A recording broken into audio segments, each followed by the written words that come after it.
Michigan के छोटे से शहर एन आर्बर में हाई स्कूल का एक लड़का डेविड अपना एक और सामान्य दिन खत्म करके स्कूल से निकल रहा था। लेकिन आज उसके मन में कुछ अलग था। वो हिम्मत जुटा रहा था कुछ खास करने की। डेविड को अपनी क्लासमेट मिली से बचपन से प्यार था। उसने बहुत सोच समझकर, बहुत मेहनत से उसके लिए एक खास तोहफा तैयार किया था। पेरिस से लाया हुआ एक खूबसूरत स्नो ग्लोब। मिली ने उसे देखा, आंखें चमक उठी, मुस्कुराई, हाथ जोड़कर बोली, थैंक यू डेविड, ये सच में बहुत प्यारा है। उसकी आंखों में सच्ची खुशी झलक रही थी। वो पल जादुई सा लग रहा था। लेकिन खुशी ज्यादा देर नहीं टिकी। अचानक मार्क, स्कूल का बदमाश गुंडा लड़का, आधम का बदमाशी भरी हंसी के साथ उसने मिली के हाथ से स्नो ग्लोब छीन लिया। डेविड का चेहरा गुस्से से लाल हो गया। मार्क, वो वापस दे दे। मार्क ने एक भी शब्द नहीं सुना, बल्कि उसने और भी नीचे गिराने के अंदाज में स्नो ग्लोब को पास के जमे हुए तालाब की तरफ फेंक दिया। ग्लोब बर्फ पर जा गिरा और फिसलता हुआ बीच में रुक गया। डेविड ने बिना एक पल सोचे दौड़ लगाई। वो बर्फ पर चढ़ गया, हाथ बढ़ाकर ग्लोब पकड़ लिया। लेकिन ठीक उसी पल सेकंड भर में बर्फ टूट गई और डेविड ठंडे काले पानी में समा गया। मिली चीख पड़ी। वो दौड़कर तालाब की तरफ आई, लेकिन मार्क ने उसे पीछे से पकड़ लिया। रुक जा, तू जाएगी तो और बिगाड़ देगी। पानी के नीचे डेविड घबरा गया। सांस रुक रही थी, ठंड से पूरा शरीर सुन लग रहा था, बस अब मौत है। लेकिन तभी कुछ नामुमकिन हुआ। पलक झपकते ही वो खुद को शहर की पब्लिक लाइब्रेरी के हॉलवे में पड़ा पाया। कपड़े भीगे, शरीर कांप रहा था, लेकिन वो जिंदा था। पूरी तरह हैरान, कैसे, कब, कुछ समझ नहीं आ रहा था। फिर भी वो घर की तरफ चल पड़ा। डेविड की जिंदगी कभी आसान नहीं थी। माँ बचपन में छोड़कर चली गई थी। तब से वो अपने पिता विलियम के साथ रहता था, एक ऐसा शख्स जो प्यार की जगह सिर्फ गुस्सा और मारपीट देता था। घर पहुंचते ही विलियम ने उसे भीगा देखा। ये क्या हाल बना रखा है, हरामी, क्या हुआ? डेविड सदमे में था, जवाब नहीं दे पाया। चुपचाप अपने कमरे में गया और दरवाजा लॉक कर लिया। विलियम और भड़क गया, चिल्लाने लगा, दरवाजे पर लाते मारने लगा। कुछ ही पलों में दरवाजा तोड़कर अंदर घुसा, लेकिन जैसे ही कदम रखा वो ठिठक गया। डेविड वहां नहीं था। उसी पल डेविड फिर से उसी लाइब्रेरी में प्रकट हो गया। अब आखिरकार समझ आया, तालाब से वो संयोग से नहीं बचा था। वो टेलीपोर्ट कर सकता था कहीं भी पल भर। अभी भी कंफ्यूजन में वो बाहर निकलने की कोशिश करने लगा। एग्जिट दरवाजे की तरफ बढ़ा, लेकिन दरवाजे बंद। गुस्सा आया, निराशा हुई, और ठीक उसी गुस्से के पल में वो फिर टेलीपोर्ट हो गया। इस बार सीधे अपने बेडरूम में। अब सच्चाई साफ थी, ये ताकत उसकी जिंदगी बदल सकती थी। पहली बार दुखी घर से निकलने का रास्ता दिखा। उसने जल्दी से बैग पैक किया और शहर छोड़ने का फैसला किया। लेकिन जाने से पहले एक आखिरी जगह मिली का घर। मिली अभी भी टूट चुकी थी। उसे यकीन था कि डेविड डूबकर मर गया। बिस्तर पर लेटी फूट फूट कर रो रही थी। अचानक गार्डन से कोई आवाज। वो बाहर गई तो झूले पर वही स्नो ग्लोब रखा था, बिल्कुल वैसा ही। मिली हैरान, डरी हुई, समझ नहीं आ रहा था कि ये यहाँ कैसे पहुंचा। डेविड ने बिना अलविदा कहे शहर छोड़ दिया। कहीं दूर एक नई जगह पहुंचा। छोटा सा होटल रूम लिया और पहली बार पूरी तरह अकेले रहने लगा। ताकत समझने की उत्सुकता में वो लोकल टाउन स्क्वायर गया प्रैक्टिस करने। लेकिन वो अब भी नौसिखिया था। एक गलत कोशिश में पेड़ से टकराया और धड़ाम से गिर पड़ा। शाम को होटल लौटकर टूरिस्ट गाइड बुक खोली। मशहूर जगहों की तस्वीरें देखकर बार बार कूदता रहा, हर बार टेस्ट करता। फिर अचानक वो किसी इमारत के अंदर पहुंचा। एक झटके में पहचान लिया, ये वो जगह थी जहां वो पहले जा चुका था। अब साफ समझ आया, वो कहीं भी टेलीपोर्ट कर सकता था, जहां भी कभी गया हो या अच्छे से याद हो। अब कॉन्फिडेंस आ गया। एक खतरनाक प्लान बना। अगले दिन वो एक बड़ी सिटी बैंक में गया। दिन के वक्त सिक्योरिटी गार्ड से शांति से बोला, भाई कस्टमर रेस्ट रूम कहाँ है? गार्ड उसे ले गया। रास्ते में डेविड ने हर चीज गौर से देखी। कैमरे, दरवाजे, वॉल्ट एरिया की हर डिटेल याद की। उस रात उसने अपना पहला बड़ा क्राइम किया। वॉशरूम में टेलीपोर्ट किया, फिर एक कूद में वॉल्ट के अंदर कुछ ही मिनटों में ढेर सारे पैसे चुरा लिए। ये खेल उसने कई बैंकों में दोहराया। समय के साथ इतना पैसा जमा हो गया जितना कभी सपने में भी नहीं देखा था। उस अमीरी से वो सब खरीद लिया जो पहले सिर्फ दूर की कौड़ी थी। साल बीतते गए, ताकत और मजबूत हुई। वो बेहद अमीर हो गया। विशाल लग्जरी अपार्टमेंट में रहता, कमरे से कमरे में बस मजे के लिए टेलीपोर्ट करता। लेकिन इतनी कमाल की ताकत होने के बावजूद डेविड ने कभी किसी की मदद नहीं की। बस खुद की खुशी, अपनी जिंदगी का मजा। खाली बीचों पर सर्फिंग, मिस्र के पिरामिडों पर खड़े होकर दुनिया निहारना जैसा कोई और नहीं कर सकता था। इधर एक गहरे जंगल में एक आदमी, रोलैंड, अपनी सशस्त्र टीम के साथ चुपचाप आगे बढ़ रहा था। वो पेड़ों के बीच इलेक्ट्रिक वायर ट्रैप लगा रहे थे। छूते ही झटका और जंपर्स पकड़े जाते। पकड़े गए तो बिना दया मारे जाते। उसी रात डेविड अपने अपार्टमेंट में लौटा। सोच रहा था अब वो सुरक्षित है, लेकिन जैसे ही कदम अंदर रखा, हमला हो गया। रोलैंड पहले से छिपा इंतजार कर रहा था। रोलैंड ने उसे पकड़ लिया, सवालों की बौछार, फिर डरावनी बात बोली, मैं तुझे 8 साल से ट्रैक कर रहा हूँ डेविड। डेविड ने तुरंत टेलीपोर्ट करने की कोशिश की, लेकिन रोलैंड ने हथियार चला दिया। बिजली का झटका, ताकत ब्लॉक, अब कहीं नहीं कूद सकता था। रोलैंड ने हमला किया, पूछता रहा, इतने साल कैसे छुपा रहा, कैसे कोई पकड़ नहीं पाया। डेविड चुप, बस अपनी फोटो वाली दीवार की तरफ देखता रहा, लेकिन करंट शरीर में दौड़ रहा था। वो मुश्किल से कूद पाया, लेकिन सही जगह नहीं, दूसरी मंजिल पर जा गिरा।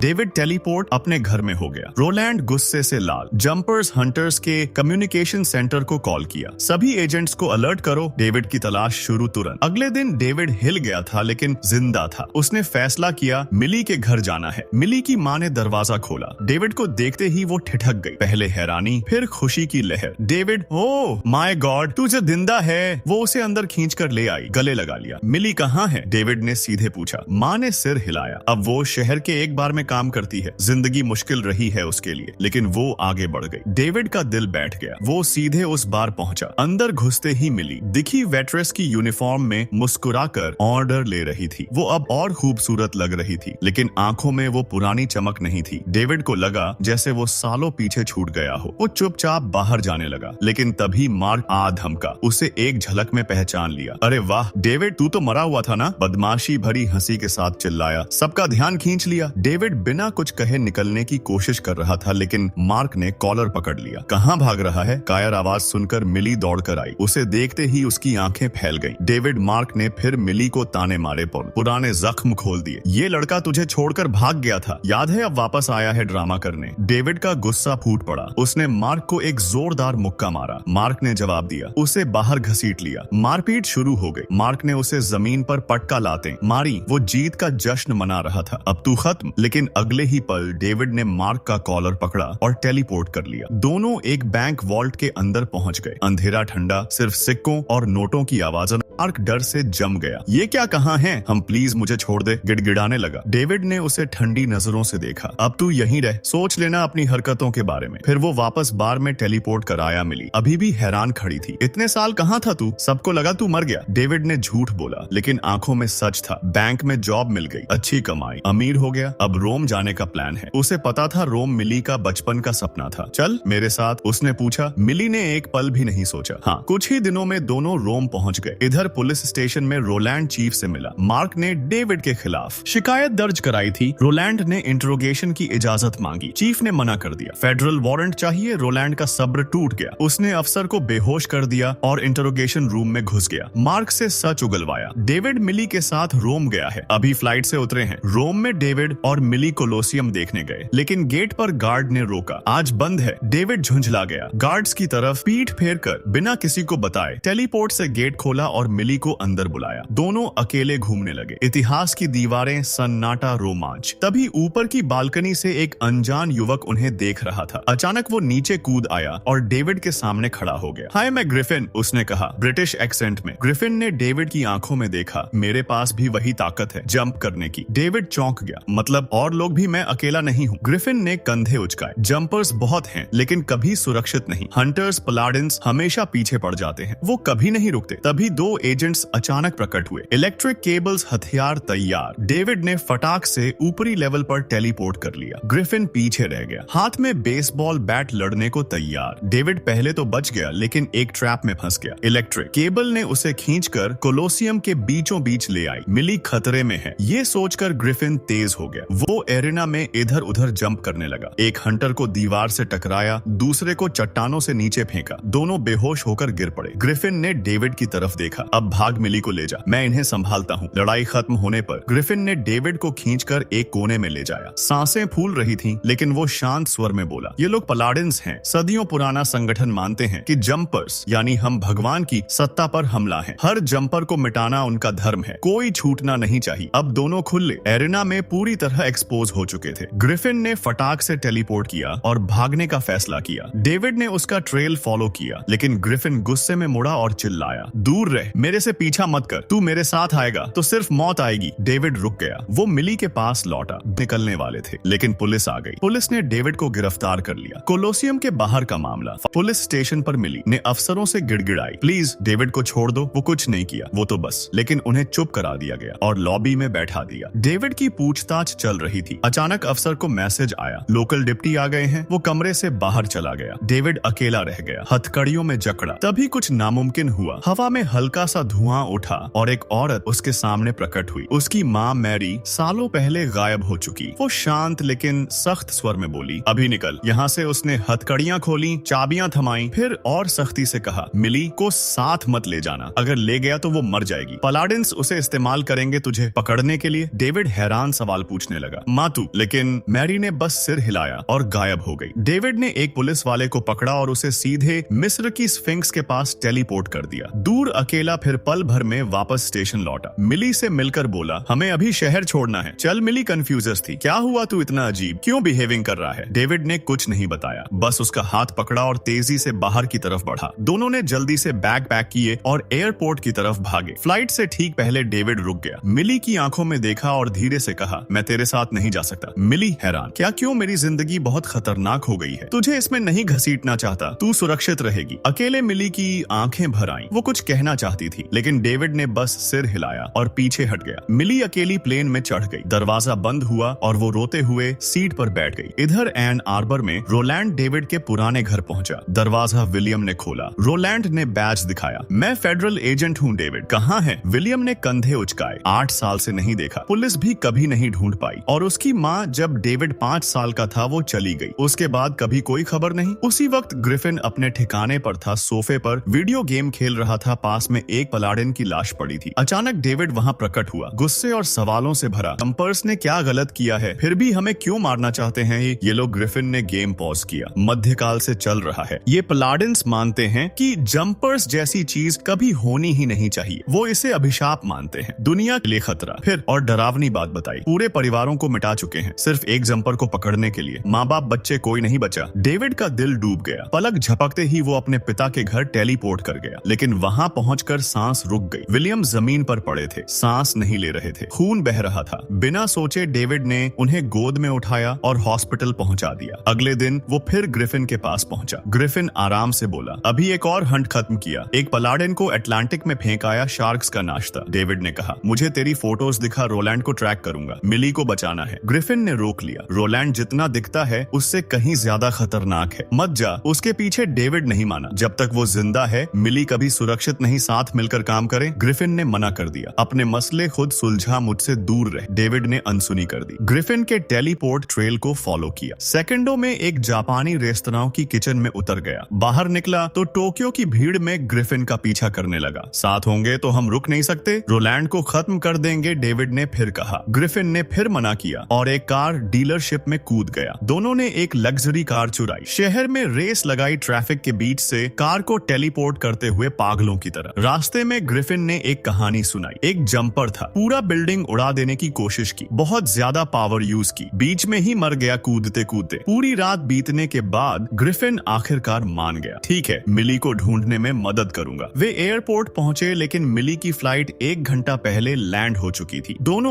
अलग हुए। ग्रिफिन हथियार लेने गया, डेविड मिली के घर दौड़ा। मिली को देखते ही डेविड ने सच उगल दिया, बैंक वाली जॉब झूठ था, सब झूठ। मैं जंपर हूँ, टेलीपोर्ट कर सकता हूँ, पलाडिन्स मुझे मारना चाहते हैं, प्लीज अभी मेरे साथ चल, खतरा है। तभी डेविड को महसूस हुआ रोलैंड आ गया है। दरवाजे पर दस्तक नहीं बल्कि सीधा हमला। मिली चीख पड़ी। बिना सोचे समझे डेविड ने मिली का हाथ पकड़ा और दोनों को ग्रिफिन के छिपने वाले ठिकाने में टेलीपोर्ट कर लिया। एक पल में वे वहां पहुंच गए सुरक्षित, लेकिन सांसें अभी भी तेज चल रही थीं। ग्रिफिन ने उन्हें देखा और सिर हिलाया। अब खेल शुरू हो गया है। रोलैंड ने स्पेशल ट्रैकिंग स्प्रे छिड़का जिससे डेविड के टेलीपोर्ट ट्रेल की चमकदार लकीरें साफ दिखने लगी। उन्होंने एक हाईटेक मशीन ऑन की जो जंपर्स के छोड़े गए टेलीपोर्ट होल्स को दोबारा खोल सकती थी। पल भर में पोर्टल खुल गया। पलाडिन्स उसमें से निकलकर ग्रिफिन के बेस में पहुंच गए। चारों तरफ तलाशी शुरू हो गई। डेविड और ग्रिफिन मोटे कंक्रीट के खंभों के पीछे छिप गए, सांसें रोककर। तभी डेविड की नजर एक पुरानी फोटो पर पड़ी, उसकी माँ की। वो एक पल के लिए भटक गया, बस यही छोटी सी गलती काफी थी। एक पलाडिन ने उसे देख लिया। रोलैंड ने इलेक्ट्रिक ट्रैप चला दिया। डेविड जमीन पर गिर पड़ा, हिल भी नहीं पा रहा था। रोलैंड उसके पास आया, चाकू ऊंचा किया। डेविड ने कमजोर आवाज में पूछा, हमने क्या बिगाड़ा है? फिर भी तुम हमें इतनी नफरत क्यों करते हो? रोलैंड ने ठंडे लहजे में कहा, तुम्हारी ताकत एक दिन तुम्हें भ्रष्ट कर देगी। तुम इंसानियत के लिए खतरा बन जाओगे। हम बस दुनिया को बचा रहे हैं। तभी ग्रिफिन ने फ्लेम थ्रोअर चला दिया। आग की लपटों ने पलाडिन्स को पीछे धकेल दिया। डेविड बच गया, लेकिन रोलैंड बच निकला। वो फिर लपका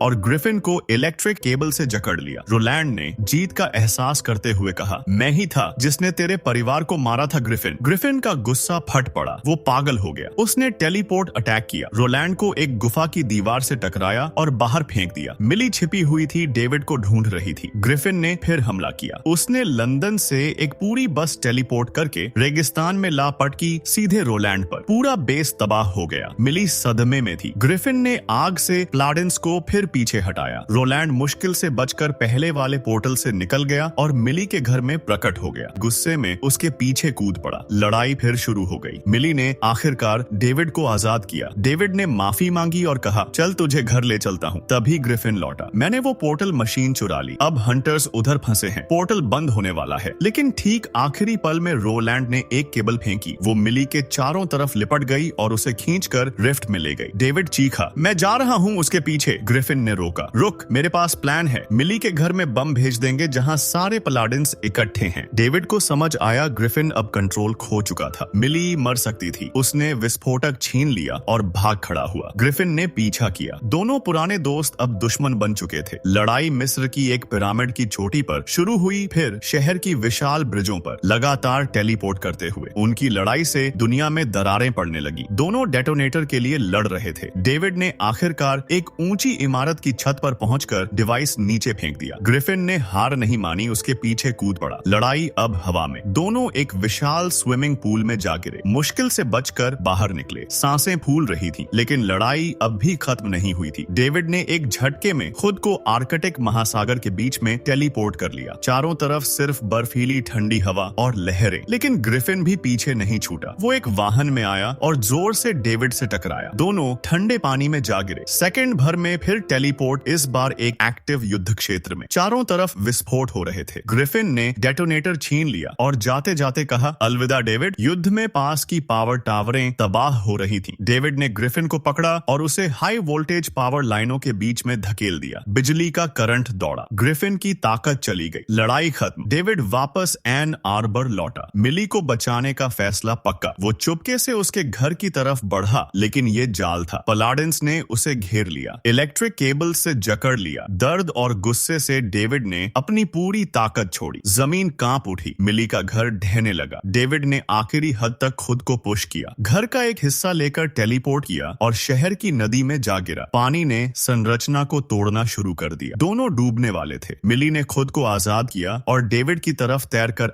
डेविड ने घर के अवशेषों को पब्लिक लाइब्रेरी में टेलीपोर्ट कर दिया, पूरी तरह तबाह कर दिया। सांस फूलते हुए मिली डेविड की तरफ रेंग कर आई, लेकिन तभी मलबे से रोलैंड उठ खड़ा हुआ। डेविड ने मिली को सुरक्षित जगह भेजा और रोलैंड का सामना किया। बोला, मैं कभी वो जंपर नहीं बनूंगा जिससे तुम डरते हो। रोलैंड को मारने की बजाय डेविड ने उसे बख्श दिया। उसे हजारों मील दूर एक विशाल रेगिस्तान के बीच में टेलीपोर्ट कर दिया, जहां कोई नहीं। कुछ दिन बाद डेविड अपनी माँ से मिला। आखिरकार पूछा, तुमने मुझे क्यों छोड़ दिया? मैरी ने सच बताया, मैं हमेशा से पलाडिन थी। जब तुझे 5 साल की उम्र में जंपर बनते देखा तो डर गई कि मुझे खुद तुझे मारना पड़ेगा, इसलिए चली गई। वो बोली, अब सावधान रहना, मैं तुझे एक और मौका दे रही हूँ। खतरा खत्म हो गया। डेविड मिली से फिर मिला। दोनों आजाद थे। अब साथ में दुनिया घूमने की तैयारी कर रहे थे। एक नई शुरुआत। अगर मजा आया तो लाइक करो, सब्सक्राइब करो और ऐसे ही और मूवी स्टोरीज के लिए बेल आइकन दबा दो। क्या तुम्हें भी लगता है कि डेविड ने रोलैंड को बख्शकर सही किया या मार देना चाहिए था?